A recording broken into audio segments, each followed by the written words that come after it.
Alan, welcome to the social angle. Thanks for inviting me. It's a pleasure to be here. Absolutely. How are things going out in New York City? Um, it's getting back to normal, or the new normal. It's probably a better way to talk about it. Hashtag new normal, right? Yeah. Yeah, things are great here. Kind of a dreary day, but we're starting our Monday morning with a great topic: how to, expand your business and brand through social media. Um, so before we get started, can you tell us a little bit about yourself, your business and your branding background? Yeah. No one ever, I think, grows up to say, I want to be in branding.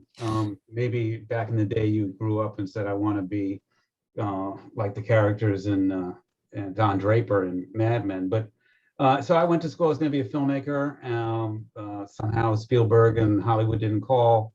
So I went back to business school, and then I went into making small films Oh, in the nice. advertising business called commercials, if you remember what those were. Oh, yeah. And had a pretty good time for a couple of years, and then went to the dark side, as we said. I went to work at a packaged goods company, which is a good way to learn marketing. It was a company called Unilever, still around today. Yep. And despite our best efforts, the difference between one soap and another is not dramatic. And so why you choose one soap versus the other tends to be more marketing driven than product driven. They both clean well, and you choosing one shampoo versus the other is very much about marketing. So it's a great place to learn how to drive sales and marketing for products that are not necessarily obviously different than one another, or maybe not dramatically better. So after doing that for a number of years, it was a good experience. I went back and I worked in the area of branding, a large global brand firm. And there was more focused on brand, which is what story you want in people's heads. And branding is how to get that story in people's heads. So that's more than you probably bargained for in terms of my background, but I've been in the business, both many dimensions of it, for a number of years. No, that's great. I always love to ask people about their backgrounds because I find out something about them. Like you said, filmmaking. I had that for a hot minute. I wanted to do that. I went to Penn State University and thought about doing that as well. Instead, I went into journalism, and I've never written anything. Well, I shouldn't say I've never written anything. I've never done anything journalistic since college. It's so funny how we evolve. I actually found I had to take some journalism classes as well, and one of them was to how to write, if people remember what a newspaper article is. But it forced you to really, in the first paragraph, say what happened, who it happened to, and what's important about it. And it created a type of writing that put the facts really fast up front, and versus an English essay where you could spend 3 pages before you got to the punchline. And in business communication and in advertising, as part of it is people have a limited attention span. And if you don't cut to the chase up front and tell them, here's why we're good, here's why you should buy us, and here's what's different about us, and you wait 20 minutes to get that story out, they've already changed channels in their head. Yeah, the old elevator pitch. I Right. think that's important. And in journalism, we call it the inverted pyramid. Um, That, you know, you stack the facts right up there at the top. mhm. You grab people's attention, you give them a reason to keep going. So I love that. I think we're all familiar with that, especially in marketing and branding. We know what we have to do to kind of draw people in. Like in 2021, social media, all the distractions out there, you have to give people a reason to kind of stop. And that's really, I think, what it's all about. Yep, exactly. All right, so Alan, the world is continuously changing. I mean, the last year and a half has been crazy, and businesses that thrive are the ones that recognize when it's time to evolve with change. Can you explain why companies should embrace change to stay relevant, and also provide some examples? Well, I think everyone thinks they're current. No one plans on becoming their grandfather's Oldsmobile. But we're creatures of habit, and too many of us operate on, if it ain't broke, don't fix it. So you go into work, this is what you did yesterday, it worked pretty well yesterday, and there's not a lot of pressure to do something different tomorrow. And you multiply that lots, and you end up with companies that are more skilled at doing a little better the same game they played yesterday, than saying what happens if people don't want to play that game anymore. So that's the general landscape. And change has always been around, but a couple of years back, more and more of my clients were coming in saying, gee, Alan, our sales are a little down, and what do we do?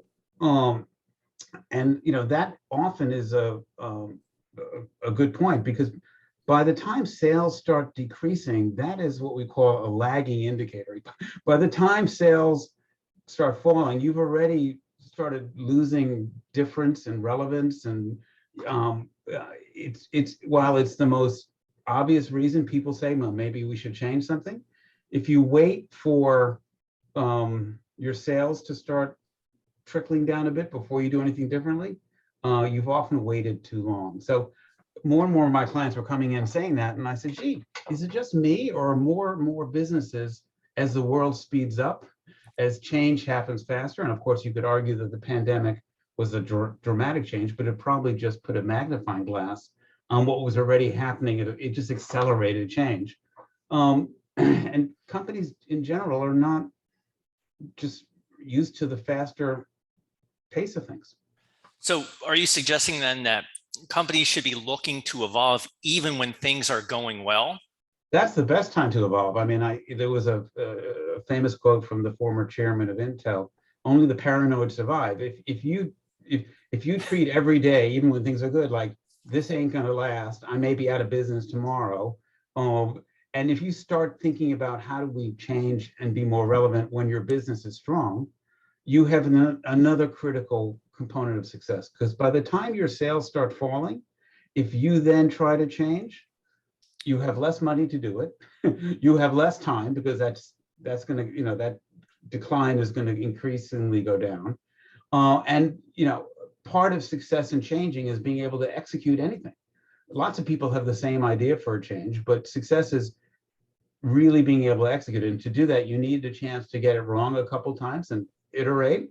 And you also need some fuel in the tank. You need gas. And right. Without fuel in the tank, you could have the best idea, but if all you could do is keep on cutting staff and keep on cutting product line and keep on cutting things just to stem the bleeding, you might want to change, but you can't change anymore. I love that example. It sounds like you should be more proactive than reactive. So the best time to change is when things are good, because you have the time and money to get it right. Gotcha. I love that answer, because too many people get into that mindset of like, this is the way it's always been done. And that's where I was, 10, 12 years ago when I, started in this industry that I'm in, and I started doing things. I started getting into that mindset of like, this is what we're doing. This is how it's always been done. It's working. Why should we change it? And then I started to realize in the next coming years that things started to get dated, and I should have been looking for solutions at a time when I didn't think solutions were needed. Yep. Right. And it's the toughest time to do it, because you're so busy trying to keep your current customers happy and everything's cooking and you're feeling good. That's, the most difficult time to say, well, let me reinvent myself. Yeah, I agree totally. But again, it's like people are busy. They're doing business. The last thing they're looking to do is evolve and change. So let me ask you about social media. So a decade ago, it was the Wild West. I mean, I know I've been in social media for 13 years. I know what it was like, working as, that as my main job, back in 2009, and few understood its potential for business then. But today, social media is a vital customer touch point for many brands. Can you tell us a little bit about social media's importance to a brand, especially one that's evolving?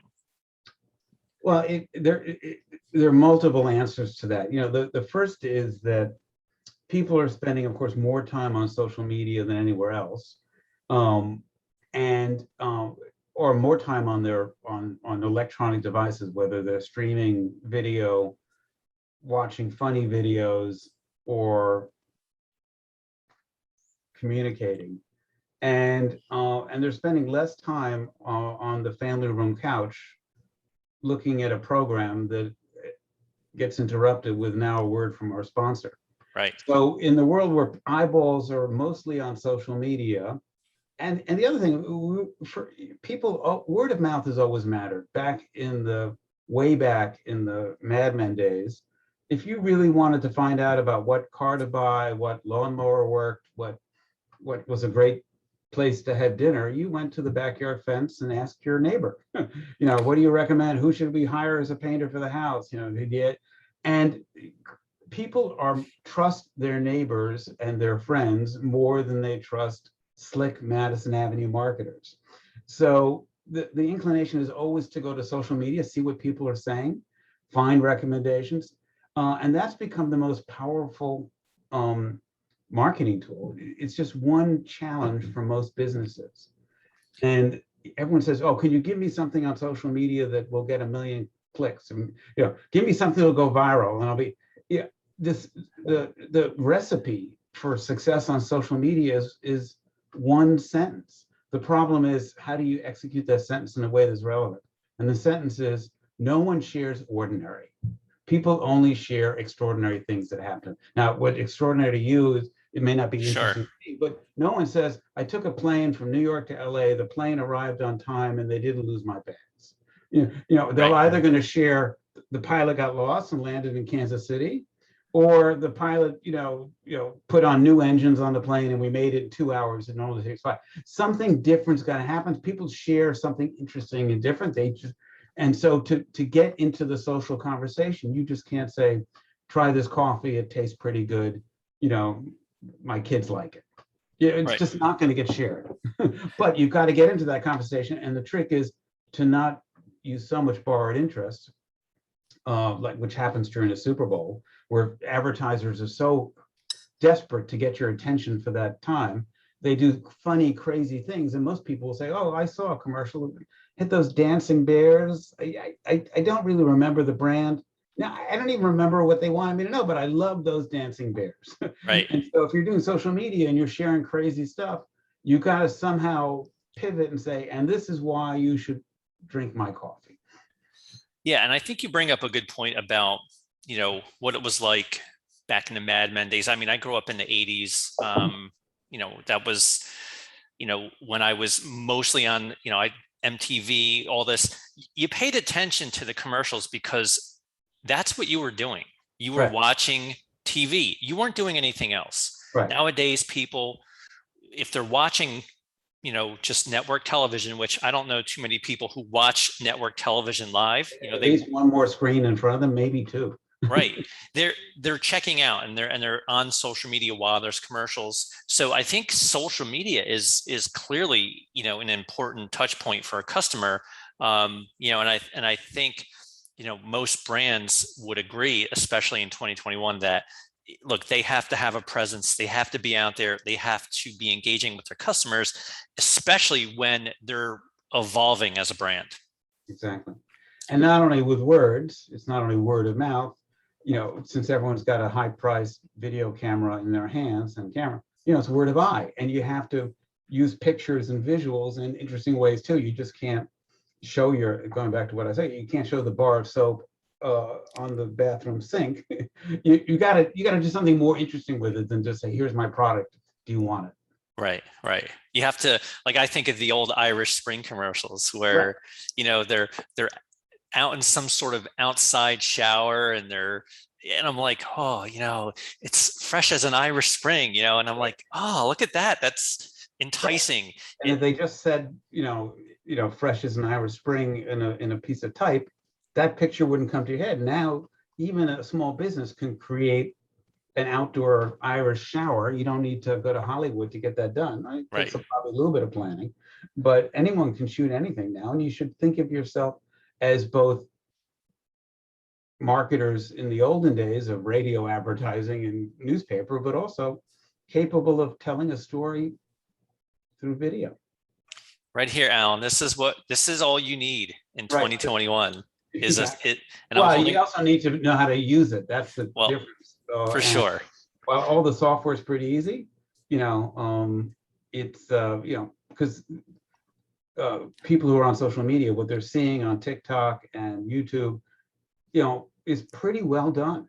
It's really well done. And I have a 13-year-old daughter who makes videos that make me jealous. I'm like, oh my God, like you did that on TikTok. And I'm just 5 years ago, we couldn't do that.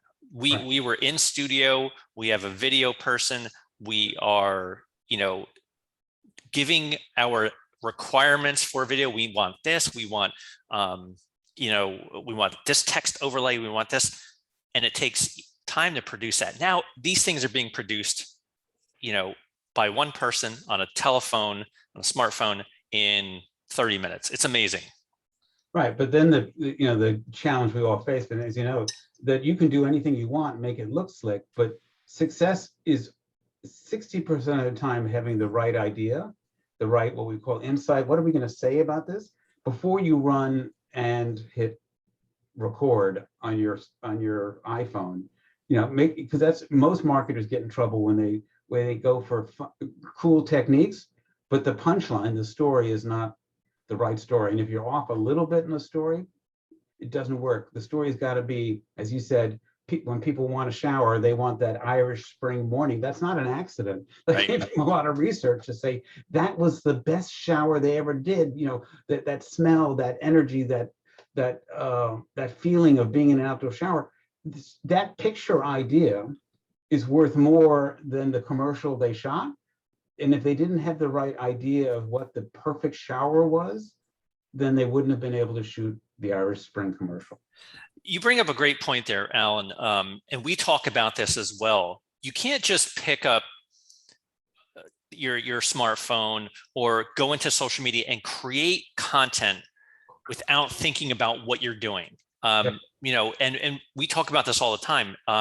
You have to really plan it out. You have to understand what you're trying to accomplish.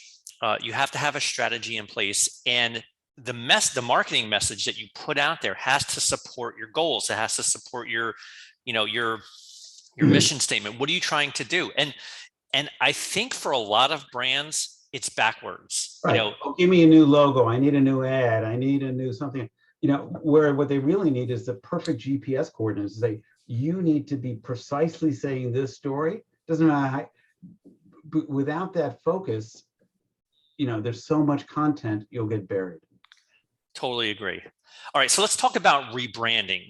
This anytime a company rebrands, it could be a very, very difficult decision. Can you let us know how a company can determine when it's time for a change of that magnitude and how they can use social media to their advantage? There's no easy answer to that, as you undoubtedly know. The way we look at it is that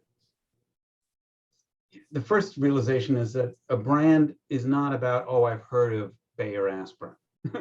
Just brand awareness. I've heard of Jello. Mm-hmm. I've heard of, Kool-Aid. That's great that people know it. But the problem is if people know it, but don't think you're different in a way that matters, it doesn't matter. So you have to sort of detach yourself from, oh, it's been around forever, because the number of brands that have disappeared that have been around forever is a growing list, and say, is that brand have a story that's still different in a way I care about? And once you say, well, no, the story is not different, then you have to ask yourself, can I get people to think of Kool-Aid in a different way, or Twinkies? And if it's going to take more effort to get people to move their thinking about Twinkies being a snack to a really healthy food, then there's more liability than. So some moves are easy. A couple of years ago, there was a lot of brouhaha in the press, but I don't think it was a big branding change. Dunkin dropped the name donuts from their marketing. So you see Dunkin Donuts, come to Dunkin, and if you ask anybody what does Dunkin make, they probably will get to donuts pretty quick. Sure. But they looked at the liability of where they wanted to go as a brand and what else they wanted to sell, and the liability of realizing that if you eat donuts 4 times a day, you will look like a donut pretty quickly. So they dropped donuts. So that's a small change. It wasn't a small change for them because it cost them billions of dollars to donut from hundreds of locations. But I think that's a good example. or if the brand name you have, is telling people the exact wrong thing.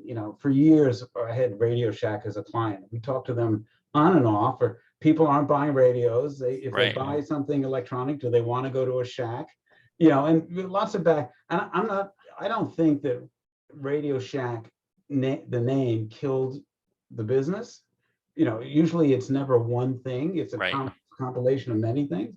But it certainly didn't help the business that people said, I'm going, no one on social media says, hey, I'm going to Radio Shack. Isn't that cool? Right. So there are lots of, sometimes the brand name, tells people the exact wrong story. We, way back in the Don Draper days, an airline went out of business because it said it only flew on the eastern part of the United States, Eastern Airlines. Yep, I remember Eastern. So when it's time to rebrand is when the story your brand tells could still be aware, people could still remember you, but is it really different in a way that people matter, that the consumers find relevant? Yeah, I like those examples. Those are really good big brand examples. I remember when Dunkin dropped donuts, and I think they had already established themselves enough where you already knew that they had donuts, but they were more than donuts. I think that over the years, I was and I still am a loyal customer of Dunkin' Donuts, and I rarely eat donuts. Like I'm the coffee guy, boom, I drink the coffee. Never do I go there for their donuts. Donuts, yeah. Now they have bagels, they have sandwiches, they have a lot more. They now have Banana. all those, they have all the silly frilly drinks that they compete with Starbucks. So it's more than donuts, and I see why they dropped it, and they really pushed it. Like I saw it all over social media when they first rebranded. It was Dunkin', and no donuts, but they kept almost everything the same. The color scheme, everything about. But they didn't have to change any negative perceptions of the brand. They wanted to keep the good and just edit it a bit. Right. That's the easiest type of rebranding. And about Eastern, I didn't know that. I didn't know that Eastern was named because they only flew on the East Coast. Is that true? Florida, yeah, exactly. Oh, wow. I did not know that. Because again, airlines go out of business for 100 reasons. Right. If you're picking a name, you don't want to have the name limit your International Business Machines was, it had to become IBM because no one was buying business machines anymore. Right. Now I think of, and you brought up earlier about, at the time when a brand comes out and they have a name, they may not be able to see into the 20 years, 25 years. Like I think of Aunt Jemima as an example. Aunt Jemima obviously rebranded for the racist stigma about Aunt Jemima. Now, 100 years ago or whenever that brand came out, that may not have been something that was frowned upon. And I think it's difficult for brands to kind of at this time in 2021, maybe something that they brand as in 20 years may not kind of support their brand. Yeah. I mean, look at what happened to the football teams. Whether it's the Washington team that's rebranding or the Cleveland team that just rebranded, and when those names started 100 years ago, there might have been some, that's not great, but 98% of people had no issue with it, and all of a sudden, 70 years later, more than 2% of the population didn't think it was a good idea. Right. So let's talk about an article you were recently quoted in by Adweek. It was about Victoria's Secret and its race against time. Your quote was, "Once it becomes your grandfather's automobile, it's hard to bring it back." Can you explain what you mean by that and a lesson brands can take away from it? Well, Victoria's Secret for years was a incredibly powerful business, hugely successful. But at its core, the story, the message, the strategy, as you say, the GPS was about the definition of women and how they should be portrayed, and was based on the Hugh Hefner days, the Playboy magazine days. Yep. It was not working girl. It was, sexy bunny girl, and that served them really well for lots of times. But as you just said, all of a sudden, women don't see themselves as a Playboy bunny if they even look in the history book to figure out what that was. Right. So they got into a position they had to figure out how to sell sexy lingerie. What's the new definition? What will last? And to some extent, it gets back to where we started the conversation. They kept their same formula until the end, until they pull the plug. They didn't spend the last 8 years just modifying it a little bit every year, making it slightly different. They just were stuck in the 60s, Right. 70s or 80s. And so by the time they came up against 2020, it was completely a lightning rod. And so changing, and it's difficult because once the brand name is that highly linked to, that definition of sexiness, it's really hard to say, oh no, we're more inclusive. We see women as more than Hugh Hefner saw him. exactly. So let me ask you, how do brands kind of keep track of their brand equity? And, like, I know that you can look at revenue, obviously, as an indicator.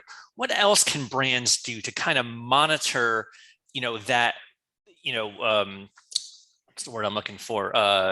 Where people's heads are at. Right. And typically what happens is you ask your friends, do you like my product? Oh yeah, Bob, we love your product. We did a piece of research many years ago, and I always love this question.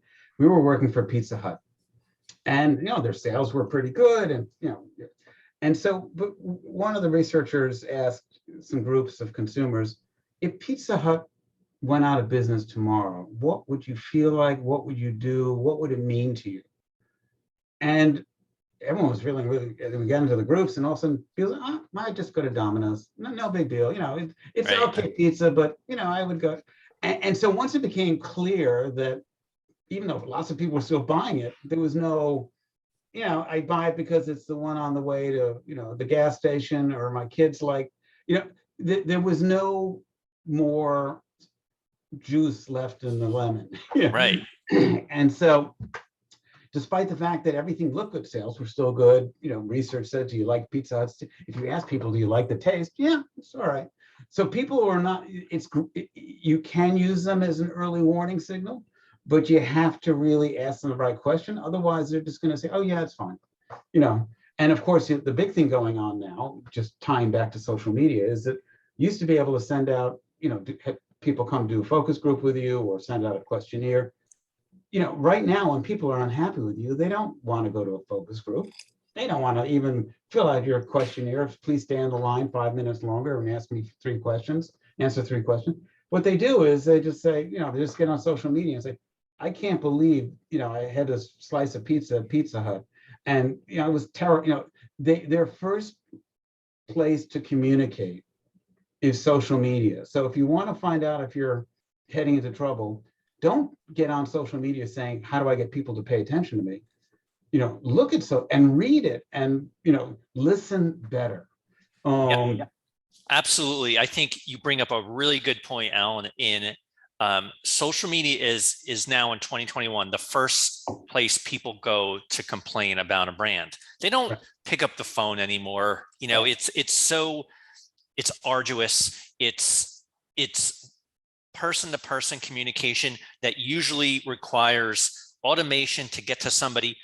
When you can just go out there, you have a megaphone, you have social media available, and people are watching. These are people that are either customers, potential customers, and what you say matters. And I think that's a great point when talking about the power of social media. And businesses have to be paying attention to what's being said about their brand on social media to get an indication of how they're doing. Now, I think about Domino's. Domino's did a really good campaign a couple of years ago. They were really interested in feedback about their pizza. and they were pushing, their commercials were, we want to be better. We know that we have failed in the past. And they're really, trying to do everything that they can to create a product that is better. And social media played in really well with that. And they were encouraging their customers to show them pictures, videos of when they mess up. And because they want to show that they're accountable and that they're going to make things better. Exactly. So most people think of social media as, how can I tell my story? As you just said, the most important thing of social media is how can you better understand what's in your customer's head?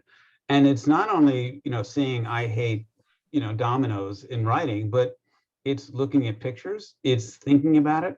So if people spend 20% more, 30% more time listening and really looking with open eyes, and getting out of their bubble. The other problem is if you're just in your own LinkedIn group or your own Instagram group, everyone's thinking the same way, and change usually brands don't implode from the inside, they implode from the outside. So you got to get out of your bubble and, try to look at customers that you ordinarily don't connect with. They may not be on your Twitter feed. Right. They may be on your competitor's Twitter. And so, but spending more time listening on social media, it's easy, but it's hard to do. And when you think back, I often say, what's our characteristics for a good marketer? I often think people who can look at what is and say, sort of like back in the olden days, Jerry Seinfeld used to do. You ever wonder why people take the muffin tops and eat those and throw the, you have to look at the world with fresh eyes. And it's really hard to do, but which is why diversity in the workplace, or asking your kids, or, don't ask your best friend what they would do, because they would probably do the exact same thing you would do, and which is going to send your business in the exact wrong direction. Right. And you bring up social media, how listening on social media, around your brand is not easy to do. And I've been in the social media business game for over a decade. I'm a big proponent that brands should have people in place doing social media, and it's, who's not the intern, and not to say that interns don't know how to use social media, but what I'm saying is you need a marketing professional who understands how to find the conversations around your brand that you may not be aware of, because there are conversations going on everywhere about your brand, whether you believe that or not. People are talking about it in different areas. And then you have to do the obvious stuff, because, if you see something bad, you have to break that thing, because it's only going to get worse. And how do you stop the person who's really unhappy, and they were on the flight and they lost my bag and they took me to the wrong city, because if you don't mitigate that situation, it's closing your eyes, it doesn't go away. And also find, the Vincent who's somewhat happy that you then send a free coupon for another product, and they become somewhat happy to very happy. And once they're extremely happy, they're going to get on the mountaintop and shout, buy my coffee. That is perfect. The brand advocate, and fix their problems publicly. We're big on that too. When somebody has an issue with your brand, be very, very accountable for that. Show everyone else who's watching that you're there for them. You apologize. Boom. You could convert that unhappy customer into a brand advocate, and you may also at the same time create additional customers in the process. Don't say, well, paragraph 6, it's our, of our terms and conditions say we don't have to replace the pizza if you didn't enjoy it. Don't confuse yourself with the facts.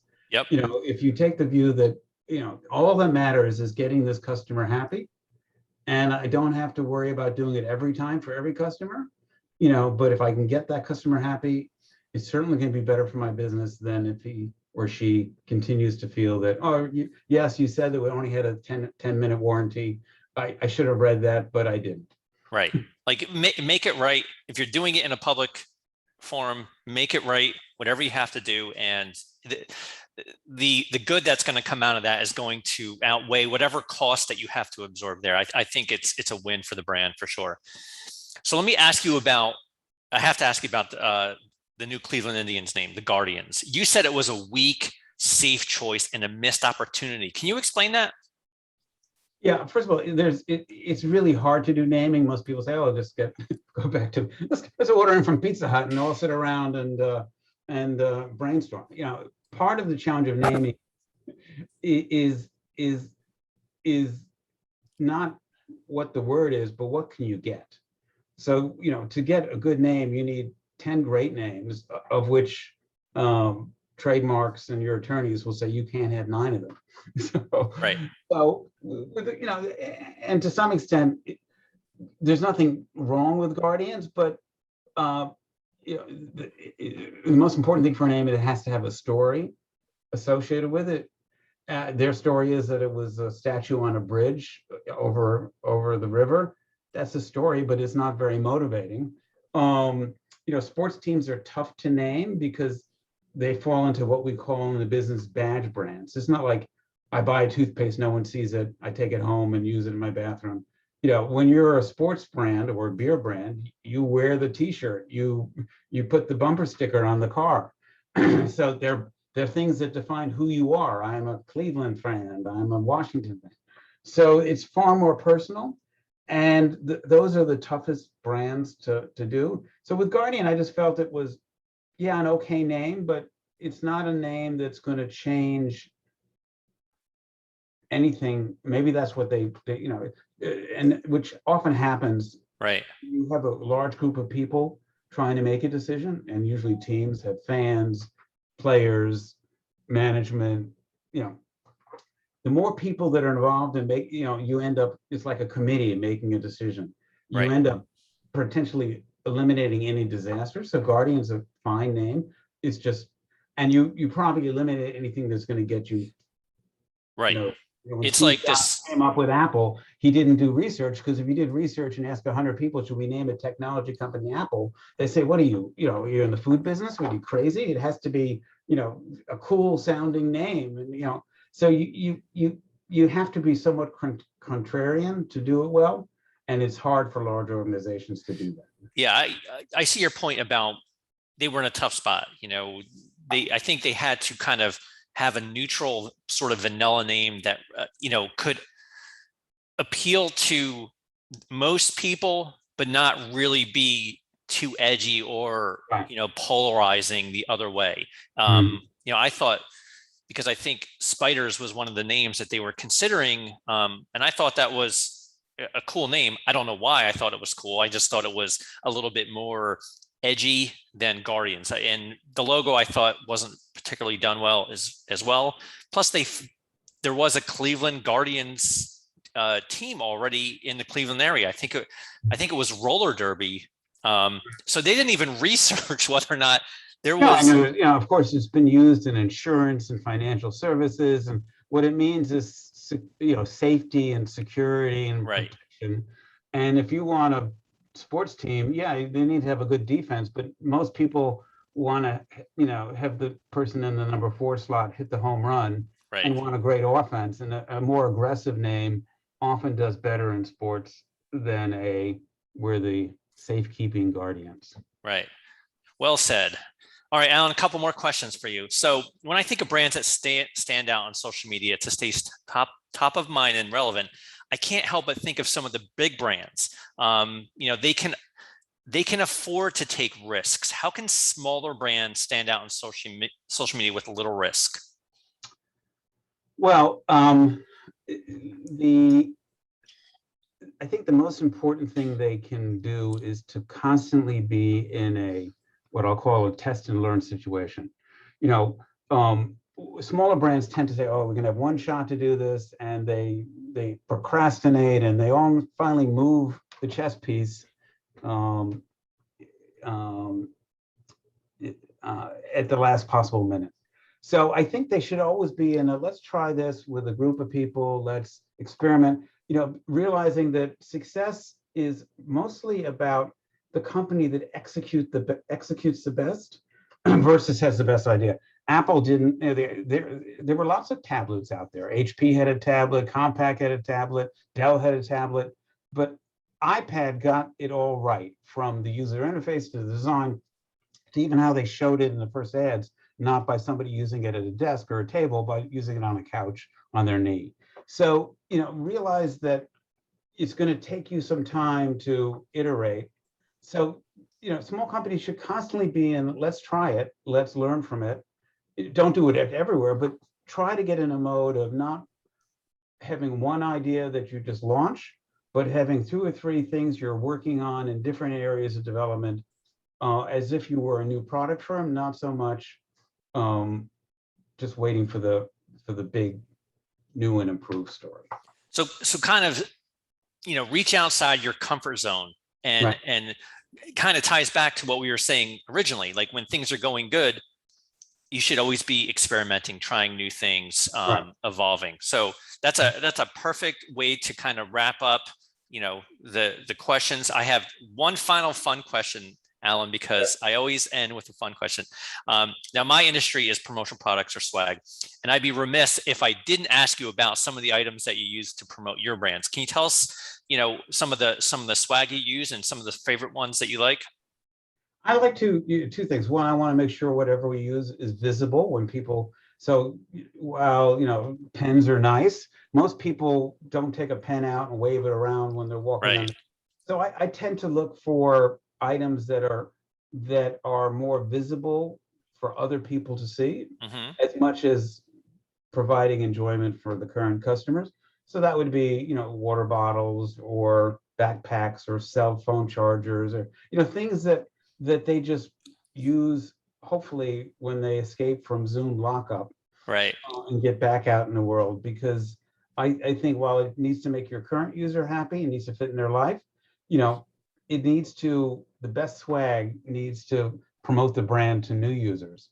Had a conversation way back when with that time the chief marketing officer for JetBlue, and she said, I can tell when our brand is on fire or hot because everyone's taken the pillows, the blankets, the cups, so Right. the more stuff that was finding its way out of the airplane, the more she knew that the brand was hitting the right notes. No And kidding. yeah, and so I think that's, you know, it's a good way to, people want to wear brands that they feel are great. And so t-shirts, hoodies, backpacks, those are my favorites, probably more than you asked for. It's funny you bring up the the theft, so to speak. I think when it comes to pens, Mhm. it's encouraged. Theft is encouraged. Now, I think about banks. Remember banks? TD Bank used to, their big thing was taking the ball and chain off the pen in the branch. Absolutely, absolutely. I still go to my bank, maybe once or twice a year, but when I go there, they always have a ton of pens, and it's like, it doesn't say take a pen, but Right. the assumption is you're going to take a pen, you're going to keep it, especially now during COVID. No, nobody wants to reuse a pen. Right. You take it out and you bring it home, and there you are. You're Every day it's right in front of your nose. Yep. Awesome. Yeah, Well, go ahead, Al. Sorry. part of it is every brand needs a different approach, but I do think that I always like to zig when everyone's going after, say, look, everyone wants a water bottle and that's the way to go. I'm always believing if we're the 50th water bottle in the market, who cares? Right. I'd rather, zig and zag and go the other way and say, what is no one giving out? Because it's still relevant. I still use, paper clips. So, it trying to be both relevant and different. Watching that pendulum swing, find the Yep. things that are kind of, ahead of the trend and Right. jump on those trends. I love that answer. Alan, thank you so much for your time today. And for those who want to get a hold of you, can you give us some information? Yeah, you can Google me or do Alan@metaforce.com. Thank you so much again, Alan, for your time today.